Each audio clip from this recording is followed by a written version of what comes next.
Hello, everyone, and welcome to the Learn From Us Investor... What am I saying? Learn From Us Investor Academy podcast. Let me start that over. We're in Richfield. Yeah. Hello, everyone. Welcome to the Learn From Us Investor Academy podcast. As always, Seth Paul, your host of the host, with my friend, colleague, and lover, Paul Gabriel. Yes. We have a total pimp podcast setup today. Finally. We went through different sets of cameras, different sets of mics and headphones, and we've settled on this. If it sounds like shit, this is what you're getting from us. So we apologize. It's not going to sound like shit. Sounds great. It's going to sound incredible. Sound like Barry White in my headphones. I'll be. Do you want me to start singing to you? What song would it be? I have no idea. I don't even know Barry White songs, I don't think. What about your favorite song nowadays? Well, oh, yeah, you're right. What's the guy's Shotgun, name? I'll be riding shotgun underneath. And Budapest. Yeah, George Ezra. George Ezra, thank you very much. Yeah.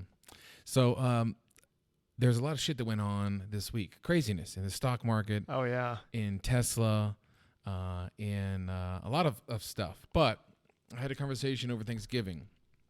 There's nothing more American than sitting around with your family and arguing about politics and financing. Which you did very well, huh? What is that? Just remind me. What is that joke about Major League Baseball? It's nothing more American than going down to the ballpark and watching 9 Dominican Republican guys hit the ball around. So wait a second. Your family lives, though, in a town in Texas where I think is actually more along the lines of your viewpoint. Yeah, we were in Austin. It is weird. It's, they say it's Austin weird. Austin is weird. But keep Austin weird. I did love it. We were eating tacos for breakfast, lunch, and dinner. But that's not my point. The point is this. I start talking about the ideas you're teaching me with savings, investing, and financing. And, of course, it sounds different from everyone else. Mm-hmm. So I'm wrong, and so are you. But tell us why you're not, Paul. So first off, not everything I say is disagreeing with the popular culture. Like, I do believe in, market-based ETFs and mutual funds and being safe and all. Like, everybody looks at me and says, "Oh, you." That's boring. Yeah, keep going. Well, it's boring, but I believe in it. It's what works. Keep going. What was your question? Right. So I think what I wanted to talk to you about, and you've been adamant on, which is a surprise to most people, is debunking the myth and the idea of what is it Dave Ramsey, right, that tells us? I think it's everybody. Yeah. Suze Orman. Yeah. Is that you have to have a rainy day fund. Yep. Once, again, I think for most people following Dave Ramsey is once you, I don't know if he says it first or second, but it's when you start attacking credit card debt, which a lot of people are in, you want to have a rainy day fund for if all else prevails, you'll be okay so you have a 6-month rainy day fund. And I was shocked to hear your viewpoints on having this because I think someone like myself for the past 10 years, I've been coached by the norm of the world to have that. So yeah, let's talk about it. What do you think about that? Well, I'm glad you brought up credit cards. So pay off your credit cards, high interest, get rid of them. You're essentially paying yourself a return based on the interest rate you're being charged. So if somebody... Say that again. That was too fast. So you're basically getting a return equal to the interest rate you're being charged as you pay off your credit card. So if your credit card is 15% and you pay it down, you're basically giving yourself a 15% return because you're saving yourself that interest in the future. Now, that's an amazing way to think about it. I don't think most people would think about that, by the way. Well, that's the way to think about it because it's the same whenever you pay any debt down, you're essentially giving yourself that return on that money. Never thought about it that way. Right. So now you're adamant about using good debt to help you build wealth. Mm-hmm. So, I've had this argument with my wife multiple times, who she just texted me. I have had this argument with Beth about the idea of she's in the mindset, we got to pay off this, we got to pay off that. Low rate student loans. We're making extra payments on the house to make us feel better inside, but might not be the best things to do with our money. Let me pause this shit. There we go. So it might not be the best things to do with our money. So I was interested to hear what you're saying about this rainy day fund and paying down, using good debt to your advantage. Tell me about it. So the rainy day fund has always been told to the youngsters, have 6 months of expenses saved up in an account. And the reason for it is, let's say you lose your job. Let's say you get sick. All these things that may happen to you. Okay, so first let's tackle the lose a job. The unemployment rate of 22 or 23-year-old and older people who have a college degree is like 1.5%. It's something astronomically small. I don't know what the exact rate is, but I think in 2009 during the big recession, it was like 4.5 or 5%. So first off, what are the chances of you being unemployed? Okay, so that's the first thing. 2, you're healthiest during your 20s and 30s. That is the healthiest time of your life, right? So what are the chances in that situation that you even get sick where you can't work for such a long period of time? And by the way, also, your job will break the law by firing you for being sick. So let's say, God forbid, you get some awful illness that's going to take 6 months. And your job says, hey, you got cancer, you're fired. You just hit the jackpot. You're going to sue your employer and you're going to get a ton of money because I'm pretty sure that's illegal. So those are the 2 main reasons why people say to do it. So that's wrong because the chances of it happening are a lot smaller anyhow. 2, we all have family. Are you telling me, Seth, that if all of a sudden you were in dire straits, you couldn't go to your mother or your in-laws or whoever in your family and say, listen, can I borrow 10 grand to tide me over? Of course they'd help you out, especially if you're the good person you are. So we've already figured out 3 reasons why you shouldn't do it. 4th, remember those credit cards you paid off? Let that be your rainy day fund. You paid them off. Stick them in somewhere else. Every once in a while, put something on there to keep them active. But if you really get sick and you can't pay your bills, are you really going to care about putting a bill on your credit card? But Paul, it feels so nice to have $10K in the bank. It does. It really does. But then let's talk about how much it costs you. What does it cost you, Seth? So we've always been taught that there's always been this thing where they said, and I don't know the exact numbers, but I can figure it out quickly. If you saved for 10 years, then stopped, and never saved again, you'd have more money than if you didn't save for the first 10 years and then save for the next 30. Waited 10 years and then started. Save for the next 20. Yeah. Whatever the number is. That's right. And the reason being is the power of compound interest. In the power of compound interest, the earlier you save, the more money you have later. So when you save this rainy day fund, 6 months of rainy day fund, whatever the number is, you're taking money out of the most important time of your life to be saving early on. And you're putting it in an account making what? 2%? Why? 2%? I mean, yeah, savings. Semantics, keep going. Let's call it during normal times, 3%, whatever the number is. You're taking it out of those most important times. When I did the math, let's say you make $50,000 a year after taxes. Mm-hmm. And you save, people have told me 10%. So that's $5,000 a year. That means you're spending $45,000 a year. Mm-hmm. Which means 6 months of savings, 6 months of expenses would be $22,005. Yeah. So call it 5 years of savings. Not only that, but you're also probably in a job where they have a 401k match. So you're sacrificing saving for the future and you're sacrificing your company matching $2,000 or $3,000 of that savings. So only reel is back in. So yes, what we're weighing is the option of having that $5,000 in a rainy day savings account, ready to go, liquid, having it ready for the worst thing that could ever happen to you, or investing it with a matched 401k with your employer. Yep. And even if you don't have an employer, let's say you don't even have a 401k, a tax benefit Roth IRA where that $5,000 you put in there, that's right, you get to deduct that from your taxes too. Mm-hmm. So you're gonna get money back anyhow. And on top of all of that, you are gonna waste 5 years of your life waiting for that, and you're gonna spend 25 to 30 getting no return on your money during that time. What's that gonna cost you? At 10% per year returns, which historically stocks do 9.9% with dividends, that's a difference of over $1 million, assuming you stop working at 65. And we all know that based on the way life expectancy is going, we're gonna have to work till 70, 75 in order to live that. So you add those in, you're talking about $2 or $3 million probably in savings. If you just make 7% per year, I just did the numbers before you earlier, it's a $400,000 difference, 1.4 versus $960,000 in savings. And look at that. Go ahead, Seth. Well, I was going to say, maybe to reel this back in again, I'm trying to wrap my mind on all this because you said this to me before. Sorry. But this is the idea of instead of contributing or sitting on $5,000 a year, just simple investments in a range of 7 to 10% returns, which is the stock market's been doing for 90 years, can net somewhere around, we're talking about a difference of what you've seen, I think you did the math, we're talking about the difference of between $400,000 and $1.2 million at the end of your life. Yep. Or toward the end of your life, just by basically not listening to all these gurus. Basically, I'm giving you another option. have credit cards be your rainy day fund, because at the end of the day, if you get sick, you're not going to care about pulling a credit card out. And this is what I was trying to say. So, when you think about your normal person, if you're listening to this, think about everyone in your life. How many people do you know have completely gone belly up? Now, my family had they've actually had a couple people, tragic medical expenses, cancers that cost $1 million. And they say, well, you got to have, now sadly, now that I think about it, the rainy day fund won't help you there anyway. That's my point. Another thing is, what's $25,000 going to do for you then? Yeah.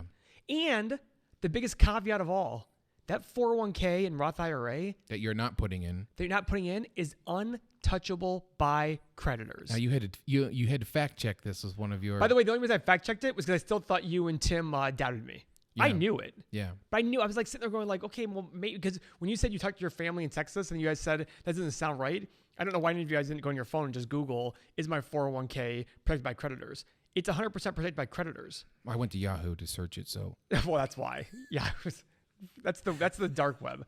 So when I look at that, I think to myself, so let's say the worst of worst happens to you when you're 50. Yeah. You've wasted all that time. You sacrificed all that match, all these things. That's literally hundreds of thousands of dollars that you sacrificed at age 50 for what? Because of now. Somebody, if 1 million people watch this podcast, somebody will take this advice and it'll hurt them. I think we'll have about 7 people watching this, but keep going. We're lucky. It's what I'm talking about is assuming that it's about the numbers. Everything's about the numbers. But if you're out there and you're like, no, I have to have the fund, I can't argue with how you're going to feel inside. And is it going to not work for somebody? For sure it's not going to work for somebody. But the whole point is I can't give advice for one person out of 1,000 that it would actually have helped. I'm looking at the 999 people saying, listen, if this is going to help 98% of people, I've got to assume that it's the right thing. Not assume. I got to make it based on that. I can't make it based on I can't give advice based on the one person, the outlier that's going to help. At the end of the day, you're just sacrificing the future. And I look at it going, but it's the cliche that every financial advisor in the world says. Why? I have no idea, because they've all been caught this bullshit. And I look at that saying, this is exactly what I talk about when I say people believe everything they're told without verifying. But wait, Paul, you have a lot of money, so you can do this. Us normal people, we need to have this rainy day fund to feel good at night. I had it for the past 10 years. And so, yeah, you. Okay. I can't argue what's going to make you feel good at night. None of this. What I'm saying is the financially better option is to not do that. When you said earlier that you and Beth are paying extra on your mortgage, immediately my hand went to my head, and I didn't actually do that. But I thought to myself, but if it makes them feel great at night, it makes them. I met with an investor the other day who's hiring us for the Real Estate Academy, and they have their paid off house, and I'm like, why? They're like, well, we just want a paid off house. I'm like, but why? We actually refinanced from a 30 down to a 15. Because a shorter time frame sounds better. What's your interest rate? Oh, 3.5, maybe 3.7. So you're paying yourself a return of 3.5% of that money. Yeah, on $18,000 a year or something. Which it could go down. It could have gone down. If I had to refinance the other direction, it could have gone down to maybe $800 or $900, $800 or $900 a mortgage a month. So. And then you have $600. You can go max out some more retirement accounts and things like that. That's what you talk about with your using debt to your advantage. And I'm not telling people go leverage yourself to the tilt. All I'm sitting there saying is make a few small moves that if you're comfortable with. Seth, you're 37. If you had a 30-year mortgage for a 15-year mortgage, you're going to be fine. Yeah, I mean, again, going back to what I've said in other podcasts, I mean, I never knew that millions were possible for normal people. I know. The only thing that was possible for me was the paying off that house that I probably couldn't afford to begin with, and trying to get that paid down, with extra payments per year and extra payments per month. So I'm going to do some math here. When you sit there and say what's not possible. Go on. If you start at the age of 25, and let's say you have to work to 70, okay? 70. Sure. Because I think people have to realize who are 25-year-olds now, you're not going to retire at 65 because you're probably going to live to 95 or 100, so you need to be saving for a long period of time. And let's say you make that 10%, and let's say your average is $6,000 a year in savings. So I'm assuming it's $6,000 a year for the rest of your life. That when you're 65 and making 4 times more, it's still $6,000 a year saving. That's $4.3 million in retirement. That's when people say, you talk about millions aren't possible, it's amazing what's possible with a little bit of money so early on. It's amazing what's possible. And yeah, I have a lot of money. That has nothing to do with it though. It's just a matter of everybody here, even somebody making $40,000 a year can figure out a way to save $6,000 a year.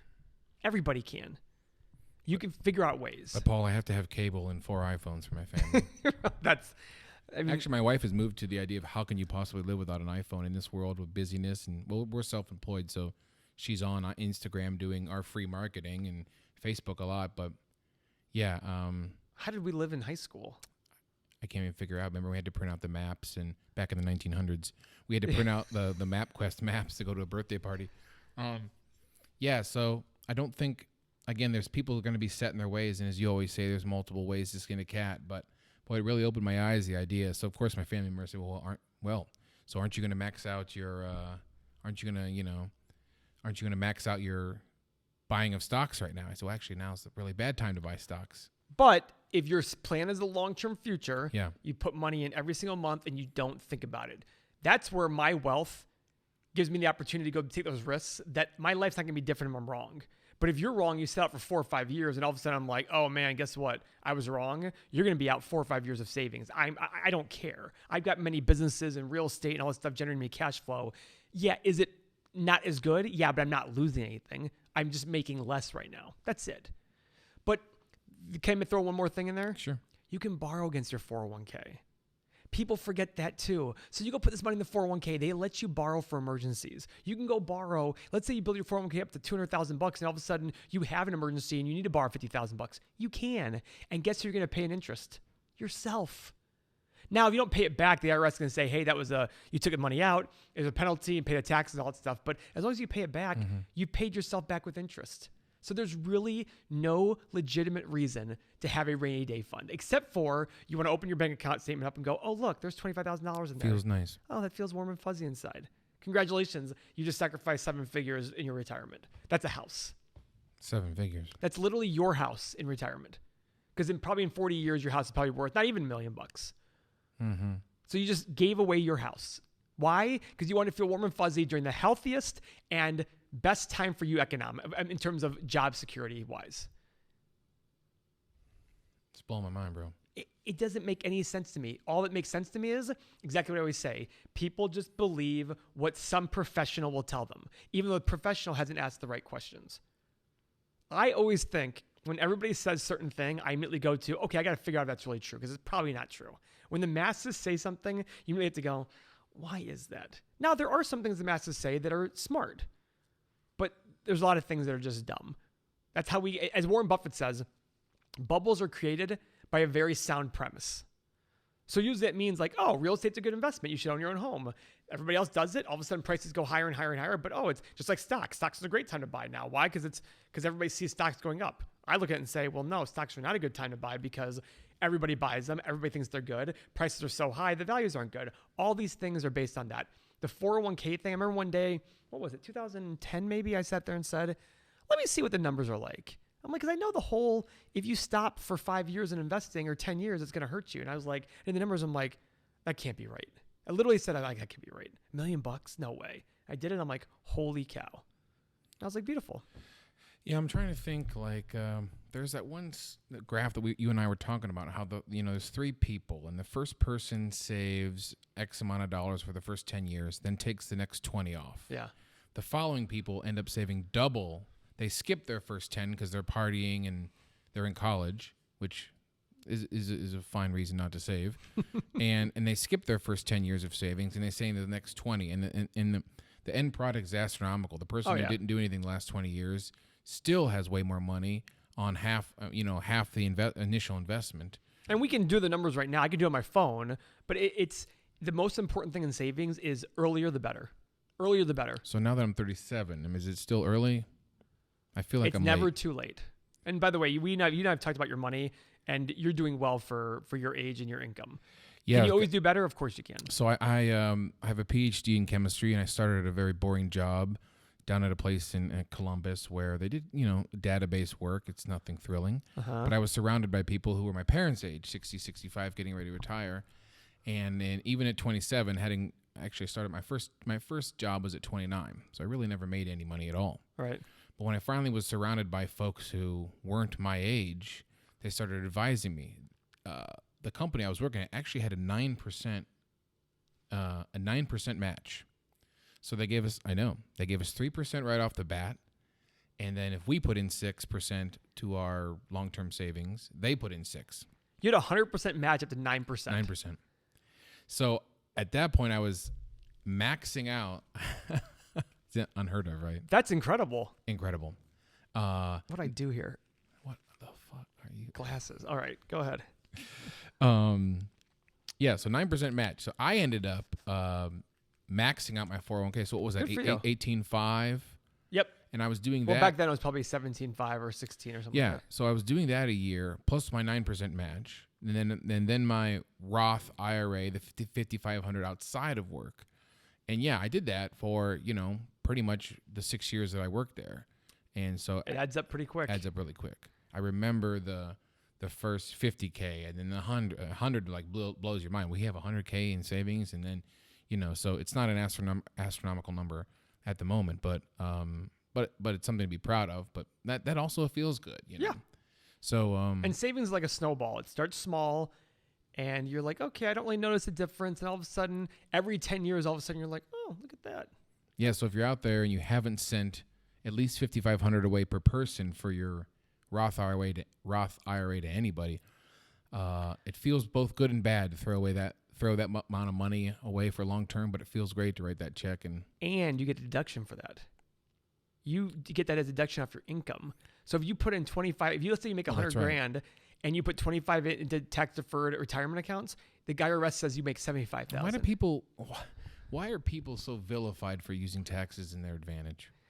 Because this is a whole new thing. We're getting a whole new topic here. I just looked at my tax return because I had to file for my kids' Catholic school, and they said, what did you make, and then what did you, all this, and I was actually shocked at how many write-offs. Now I'm self-employed, have a business and all that, but yeah, often people are vilified when you're really smart and you figure out how to save on your tax money. That you're a bad person, right? Do you want to get in this conversation? Probably not, but I do like. Let's do it.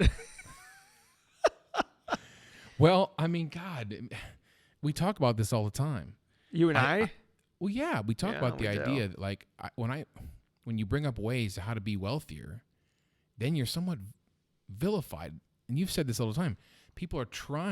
Everyone's trying to be rich while also hating the rich people. Correct. Movies, TV shows. The villain. The villain's always the rich guy. And the factory worker who's sweeping the floor is the good guy. He's the hard worker, but the rich guy is like, I never forget the first time this dawned on me. Remember the movie Trading Places? Of course. Remember it. Okay. I watched it thousands of times. I've only seen it one time. Okay. Dan Aykroyd is sitting in the car, and Jamie Lee Curtis looks at his hands and says, "You've never worked a day in your life, have you?" And he looked. I have them too. And he looked away and just like he kind of like looked down. And I'm just like, "What do you mean he didn't work a day in his life? Just because he was a factory worker?" Last time I checked. Isn't it funny in the movie he was getting up early and staying up late, getting stuff done? Yeah. You've said that, yeah. So, yeah. Yeah, it's weird because I feel like automatically when I sort of bring up, like again, I go back to conversations I have, when I bring up the idea of not listening to Dave Ramsey, like it's bad. It's bad. What's bad? The idea of, I don't know, thinking differently. Thinking differently is very hard. Yeah. Because luckily in this example with the 401k, you cannot argue the math. It's impossible. Now, can you argue the emotion of it? Just saying, I can't argue the emotion of it. If somebody says to me, Paul, I need that money. Right. Okay, great. I don't want to have the credit. Fine. I will never argue that. Paul, I want my house paid off. Great. But if we're talking about numbers, it's done. But in terms of these ideals of like tax deferred and who's the rich guy and all that stuff, that's just all philosophy and that's all personal perceptions. And that's impossible to have a discussion on, because now what I can do is, what I've done with you is say to you like, well, why is a CEO making $20 million a year affecting your life? I've said that to people. Yeah. And again, I think I was sort of shocked by your mindset in that, Walmart, people of Walmart making their billions, they're terrible people. Yep. They're making billions per quarter, and they're pushing out mom and pop shops that I love, and screw Walmart, right? And then you love Walmart. I love Walmart. Tell me about it. Walmart, their market is lower income people. Mm-hmm. Do they come in and hurt the mom and pop shops? I'm sure they do. But what they're doing there is saying, hey, mom and pop shop who's charging Sue, who's a single mother with 3 kids, $8 for an item. Now Walmart's coming in and saying that item's $5. So instead of looking at the vilified, let's sit there and say, hey, but we gave Sue and 1,000 other families in her area an opportunity to give their kids more for less money. While also employing 300 people more than mom and pop. And who's the biggest, employer in the country? Not government employee. It's Walmart. And when Bernie Sanders comes out and says Walmart made $17 billion, they got to increase their pay to whatever he said, $15 an hour. That would literally eat away 80% of Walmart's profits. And because you said their profits are so small, surprisingly. 4%, 4.5%. I wouldn't want to make 4.5% on anything. Yeah, it's not a good. Now, does it work for them? Sure, it works for them. But at the same point, we're vilifying Walmart, who's still giving opportunity to lower income families to have more stuff for their stuff. Now, don't even get the argument of do they really need stuff? And we have to talk about philosophy. But the whole point is they can go buy food and clothing and toys and things like that for their families. I love the mom and pop shops. I'm a big believer in small business. I actually don't like major corporate America in the sense of the way they operate their business. But let's not vilify them because they're not the mom and pop. It's called capitalism. It's called survival of fittest. It's at supply and demand. I'm sorry, if mom and pop is selling an item for $8 and somebody else can sell it for $5, the exact same item, you're crazy. We all brag about how great deal. Oh, look at that great deal I got. Mm-hmm. But we're going to vilify Walmart for giving us a great deal. That doesn't make any sense to me. But it's easier to blame the rich person and get mad at the rich person. Why? Because there's such few of them. How many rich people are there out there? There aren't many. So it's easier to sit there and say that person's evil. I remember once reading about Bill Gates, and somebody said it's impossible to make billions of dollars without being unethical and stealing. And I was just like, whoa. Go tell it to Warren Buffett, who's considered one of the most honorable men in the country. I'm like, really? Well, I've heard people say, well, why is I'm self-employed? I have to pay 41% taxes. What was it? Apple a year ago, they pay 4% taxes on $90 billion. I don't know the numbers. I could look it up pretty quick. But what bothers me about those guys is, though, they'll say a lot of things about anti-corporate America and all these things, and yet they take one issue I do have with Warren Buffett. It's very rare I'll have an issue with them. He talks about how he's not taxed enough, but he's admitted, I take full advantage of all tax code. Well, wait a second. Which one is it you believe? I mean, the IRS has a line item on the. You can sit there. Do you want to just give more money to us? Who fills that out? Right. It's like the reason I'm against taxes is twofold. One, the government's the least efficient user of money in the history of the world. And two, they talk about the fair share. Last time I checked, fair share is you're 25%, I'm 25%. I make more than you, I pay more because I'm 25%. Yeah. But instead, it's easier to sit there and say, hey, that guy makes $1 million, that guy makes $20,000. He can afford to pay more. He can pay 40%. Yeah. You know what I mean? And the thing, that's what I look at all this anti-Walmart. It's corporate. It's just class warfare. That's all it is. And at the end of the day, what's the problem? What's the issue? Estate tax. Oh, nobody should be able to give their kids. No kid should be allowed to inherit $100 million. Why does that affect you? Yeah, why not? They already made the money. They already paid 50% taxes on it anyhow, and now you're going to charge them another 50% because they're giving it to their kids? Why is that a problem? Oh, no kid should have that kind of money. I remember our calculus teacher once got mad because Jerry Seinfeld made $250 million that year, and he literally said nobody should make $250 million in a year. Well, why not? I guarantee if his kid, when he became a comedian and was super successful, he wouldn't be like, no, you shouldn't do that. Mm-hmm. Why is it that every athlete that makes it is a sellout all of a sudden? Yeah. You know what I mean? It's like this class warfare really bothers me. But then we go to give advice to bring it all full circle. Yeah. And we give stupid advice to people that makes them poorer. Like that advice about the rainy day fund makes somebody poorer. It's not going to make them poor, but 3.2 million versus 2.1 million is $1.1 million in difference. That's a third of your net worth gone. I look at that going, wow. Instead of focusing on what somebody else has versus what you have, let's focus on how do you maximize what you can do. That's a great way to sort of wrap up the idea is, when it's all said and done and pointing fingers at how you want to feel at the end of the day or who has more money and, like you said, however it makes you feel, it's interesting. Let's maximize what we have, like I've got off the mindset of attacking that student loan debt that's at 2.75%. Is that what your interest rate is? Something like that. 2.7, 3.25. Nothing. Oh, by the way, the government loves you so much that if you declare bankruptcy, you can't get rid of that debt. Isn't that interesting? So the same government sits there and tells you, oh, by the way, if the worst happens to you, you still owe us the money. Oh, thanks. Sounds good. So if I'm absolutely destitute, no, I declare bankruptcy, but you can't go to that debt. What the hell? Yeah. I look at that going, and we want to give these people more money. We want to give this entity more money. But we hate Walmart because they employ 3 million people, or the number is 2-some million people. Yeah. We hate them, though, because they're a greedy corporation. They had $500 billion in revenue, and they made $18 billion or $20 billion. It's like, guys, come on. Well, I mean, I don't know if we should get in the whole idea of hypocrisy, but you talk about the idea of like, a lot of folks want to love mom and pops, but also order off Amazon because it's freaking awesome and cheap and fast. And so I love it. Yeah. And guess what? I also love mom and pop shops. And I have ordered things just saying, hey, it's a local company. Let's go support it. Me too. But when I go to those mom and pop shops, I know I'm going to pay more money and taxes on certain items, right? Because sometimes Amazon, well, it used to be, sometimes some items are tax free, but I know that I'm going to bite the bullet to shop at a mom and pop shop. And guess what? If it's 10% more, whatever. Mm-hmm. But I've had people say, Paul, we should support the store, and it's 40% more. I'm like, no, 40% I can't handle. Mm-hmm. That's just too much. 10%, 5%, big deal. But come on, let's be realistic. To me, it's survival of the fittest.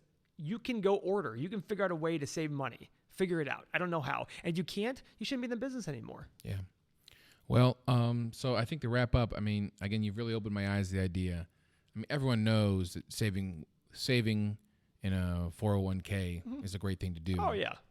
But protecting your money in the 401k, taking that rainy day fund and maximizing its potential as opposed to sitting in a savings account is an intriguing. I mean, if I'm losing out on that much, I better get my shit straight very soon. Can I tell you how I realized that the 401k, now I remember how I realized the 401k and Roth IRA were protected by creditors. Can I tell you a story? Please do. You seem like you don't want me to tell a story. No, I do. I mean, you always ask for permission. Shouldn't I, though? It's your fucking show. Just go. Please go. Yeah, please. In 2009, the real estate market crashed. I met with a developer, a land developer. He lost everything. So we were talking. We went to lunch over at Bricko in Akron. And he said to me, I said to him, do you mind me asking you some personal questions? He said, sure, go ahead. He's like, I've been an open book already. You already know I went under. I said, what were you worth before you went under? He said, $10 million. I said, what are you worth now? He goes, my Roth IRA. And I was like, Roth IRA, what the hell does that mean? And at the time, I was partners in a firm, and I called that same guy we called today, Michael. I said, Michael, that's what the guy said. He goes, yeah, that's protected by creditors. I'm like, oh, that's what he meant. He's like, yeah, when he declares bankruptcy, he still gets to keep that money. I was like, oh, that's pretty neat. And that's how I remember now realizing that all those plans are protected by creditors, and yet nobody knows that. Nobody in the world. I mean, literally every person I've never told it to anybody, and they go, yeah, I know. It's always been like, You're what? absolutely Really? correct. And I look at firms and I go, you should be telling every single person there, first off, it's going to help your business. Hey, maximize this. Why? Because if you ever have financial trouble, you're not going to touch this money. They're not going to touch this money ever. Well, I have to have a financial advisor, right, Paul, to get rid of that. No, you don't. Exactly. I learned this after many, many years. You can open up a Fidelity account. And you can also go like this. There's a website called Google. Yeah. I mean, I was just shocked that you could open a Fidelity account. You can send them a check for $5,500 a year, which done. Did it just increase to $6,000? I don't know. I think it increased to $6,000 in 2019, but you can send off a check for $5,500, which was sometimes I think most people's rainy day fund. And for a $5 trade, you can buy an index fund that's for your retirement year. They're even named for what year you're planning on retire. Oh, are they really? Yeah. So I'm in the 2045 or whatever one it is. Oh, that's a pretty good idea. Yeah. So they just name it like what year you're going to retire, and that's the sort of slow, safer one, which I know you're a big fan of, as opposed to But anyway, it's funny those numbers match up. The $5,000 a year, and government allows $5,500. Man, it feels good. I've done it for multiple years now. It feels really good to send that check away. For Beth and I alone, obviously sending an $11,000 check, not a lot of people can do that. But if you can, we've learned today from Paul that you can protect your money against that terrible thing that's going to happen to you, which probably won't. And it can build incredible wealth utilizing compounding interest. And if the terrible thing happens to you, you're not going to give an F about the $20,000 in your account. That's the thing. You're going to be like, sweet, I just have $20,000 in my account. Well, I'll just call Uncle Paul if something happens to me. No, you do? Well, I shouldn't even suggest this, but you have credit cards. Go max those credit cards out, and if it doesn't get better, you're going to declare bankruptcy anyhow. Yeah. By the way, I'm not telling you to go back to your credit cards and declare bankruptcy. What I'm saying is, if it doesn't get better fast enough, you're going to have a problem. And if not, just come to my house. You can stay in my room. Not my room, in my... One of the 6 bedrooms upstairs. There's not 6 bedrooms upstairs.